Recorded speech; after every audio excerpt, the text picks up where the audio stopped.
Hi everyone, my name is Valentyn Kropov. I'm a newly appointed CTO at NAX company, where I'm responsible for the technological excellence of the company and bringing more value for our customers in terms of business solutions and technology solutions. So before even starting talking about how to behave during the recession, it's super important to understand what recession is. And if you look into the graph of the most recent recession for the last 50 years, 100 years, the longevity of recession lasts from as small as 2 months to as long as 2 years.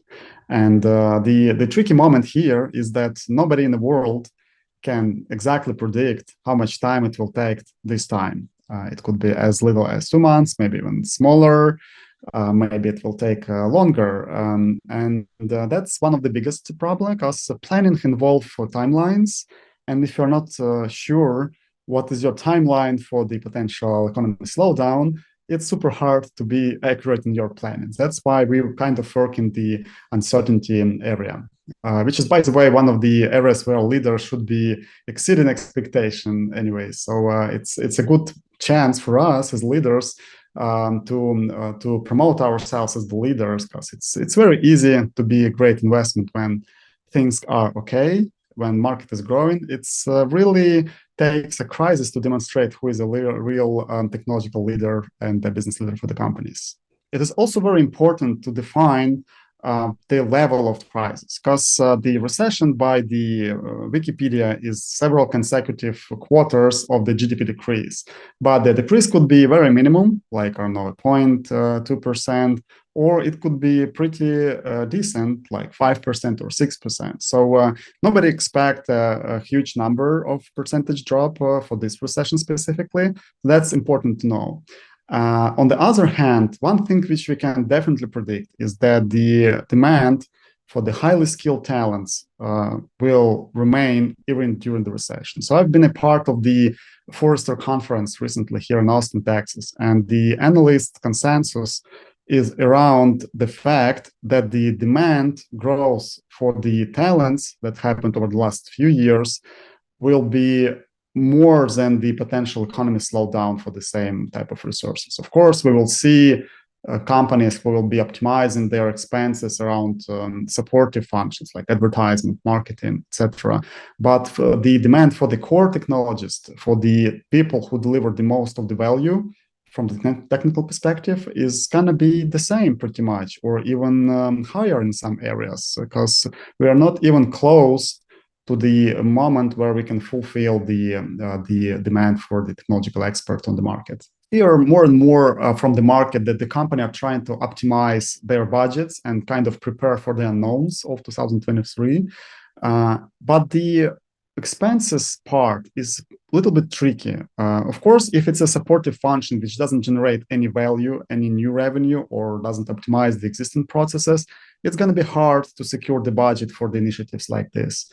But if you're talking about the initiative which can potentially optimize expenses for the companies, or can open some new markets or generate some new revenue by concentrating on the shifted of the interest of the customers, these type of budgets are always will be on the table, even during the recession time. So we are talking about more flexibility and agility in terms of the budgets. The companies who will be able to find out areas for improvement will be able to secure enough money and the budgets for that, and will be able to keep the most talented people to work on this project to deliver the value even during the economic slowdown process. Some of the companies can even use the recession to their advantage. For instance, if companies will not be able to find a good usage for the great talents, these talents will be looking for another opportunities in other companies. So for the most advanced, most proactive companies, that's a great time to scoop the best talents from the market as well. And also to not lose the momentum, because many companies will be super scared of the recession and they will be blocking any investments, while other more proactive companies can keep the momentum by keep investing into technological advantage of the companies. And we are talking about the companies who can first grow the engineering force, but also companies which can continue some of the most important projects for their business in the future. Another important point to keep an eye during the recession is how much time we spend on implementing projects. Securing the budget for the project, which will take 2 years or 5 years right now, will be a little bit more tricky than if you're talking about the project, which will take only 2 months to implement, and the company management will see results much faster than previously. So that's why splitting bigger project into the smaller projects or running projects which has low-hanging fruit results or quicker results is super important during the session, especially knowing that we don't know how much time this recession will literally take. So if it will take just a few months, we better implement the projects which are observing only the next few months of the company existence. So for the companies who operate in both digital space and the physical space, it's obvious that investment into the physical world, physical operations are much higher than digital. And while the results from the digital optimization can actually influence the physical world as well. So that's why in terms of the recession times, it's obviously important to concentrate on the digital projects more than the physical world project, because it will take less money, means less budget approvals, and it can actually influence the physical world a lot. So just for example, if you're a retail company, you can definitely invest a lot into the optimizing of your supply chain, warehouses, etc. But you can also improve your demand prediction system, which is purely digital project. And by improving your demand prediction forecast accuracy, you automatically will reduce labor cost, amount of space in the warehouses, and you also will optimize the overall cost of the business by reducing the inventory dollars and cost of goods you're keeping in your inventory. This example demonstrates that digital project can actually have a huge impact on the physical world and physical operations for the companies, but without burning all of the budget of the world for the physical world operations.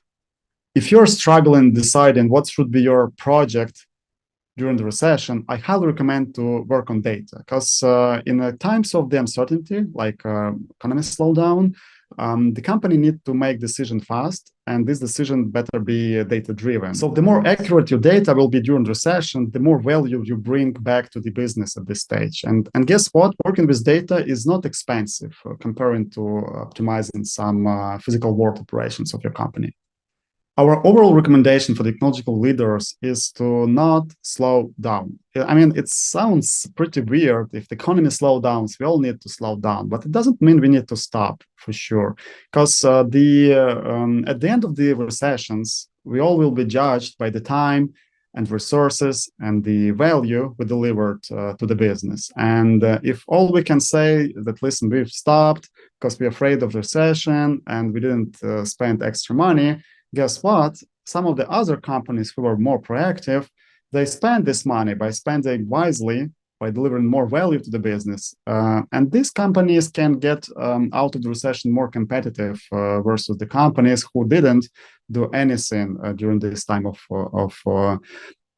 the economy cycle. So that's why it's super important for us to stay proactive, to keep going, be wise about your investment, try to get the results quicker than before, and you will succeed in the recession as well. We can use the analogy from the stock market, which is called cost dollar average. The great investors, they do not try to pick the market or bottom the market. They are buying the stocks they truly believe in at all times. And this helps them to kind of decrease the average cost of the stock. The same should probably happen in our technological world. We should be keeping doing the projects. We should increase the competitiveness of our business by implementing more technological projects and the solutions for the business, but do it in a wise way at all times. At the times of the peak growth, we invest in everything that moves. At the times of the economy slowdown, we invest only in the most important things and the things which will generate the most value for the business. Another area to work on during the recession is infrastructure, because this is one of the things which works for years, and if it works, we do not pay attention how much money we spent on it. But think about companies who are spending millions on the super expensive software infrastructure. That's probably a time when you can reconsider some of the licenses or payments you do for the infrastructure providers to optimize the expenses, go to the more cost-effective solutions, or rewrite some of the systems in a way when you do not rely on some vendors to really optimize this money you spent on the infrastructure and the overall licensing costs for the company.